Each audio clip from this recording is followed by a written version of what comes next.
Aku bangga bahasa Indonesia. Halo, berjumpa lagi dengan saya untuk mempelajari pelajaran bahasa Indonesia. Pada pertemuan kali ini kita akan membahas tentang menelaah kebahasaan yang terdapat pada teks laporan percobaan. Masih ingatkah kalian tentang struktur teks laporan percobaan? Ya, struktur teks laporan percobaan diantaranya ada judul, tujuan, bahan dan alat, langkah-langkah kegiatan, hasil percobaan, dan terakhir simpulan. Kali ini kita akan menelaahnya dari segi kebahasaan. Dalam menelaah kebahasaan teks laporan percobaan, terlebih dahulu kalian silakan amati salah satu struktur teks laporan percobaan, yaitu bagian langkah-langkah.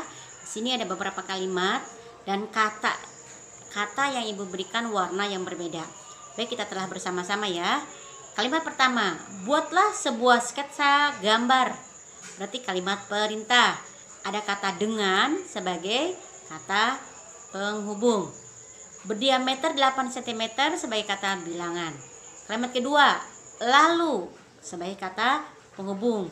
Guntinglah sesuai pada pola jangka tersebut sebagai kalimat perintah.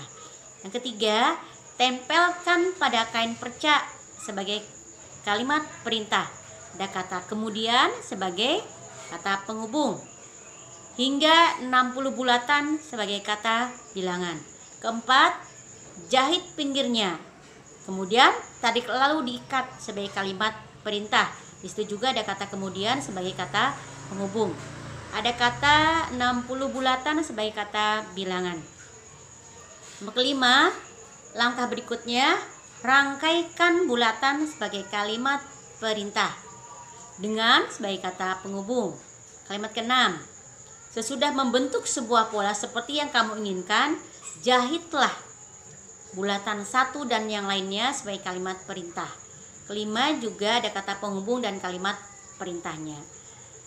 Selanjutnya kita amati contoh di dalam langkah-langkah yang terdapat pada teks laporan percobaan. Ada kata masaklah susu segar, jangan yang basi. Berarti ini kalimat perintah, termasuk juga ada kata antonimnya, ada kata segar dan basi sebagai antonim. Yang kedua, masukkan larutan tepung maizena sebagai kalimat perintah. Ketiga, lalu campurkan dengan vanila sebagai kalimat perintah. Kalimat keempat dan kalimat kelima juga terdapat kalimat perintahnya. Yang keenam, ada kata 10 menit sebagai kata bilangan, ada kata kurang lebih sebagai antonim. Yang ketujuh, ada kata siap dimasukkan ke dalam freezer atau lemari es sebagai kalimat perintah. Tapi di sini juga ada kata freezer atau lemari es sebagai sinonim kata. Nomor ke-8, ada kata 15 menit sebagai kata bilangan, 3 kali sebagai kata bilangan, dan ada kata lembut dan halus sebagai sinonim kata. Yang ke-9, masukkan ke dalam freezer berarti kalimat perintah. Ada kata lagi kurang lebih sebagai kata antonim. Ada kata 8 jam sebagai kata bilangan. Di sini juga ada kata maksimal. Kata maksimal bersinonim dengan kata sempurna. Baik, sebelum kita tutup, kita simpulkan dulu. Kebahasaan yang terdapat pada teks laporan percobaan, seringkali kita menemukan kalimat antonim dan sinonim. Kedua, menggunakan kata bilangan. Yang keempat, menggunakan kalimat perintah. Dan banyak sekali temukan kata penghubung. Baik anak-anakku, sampai di sini saya pertemuan kita hari ini. Semoga ada manfaatnya buat kalian. Sampai jumpa.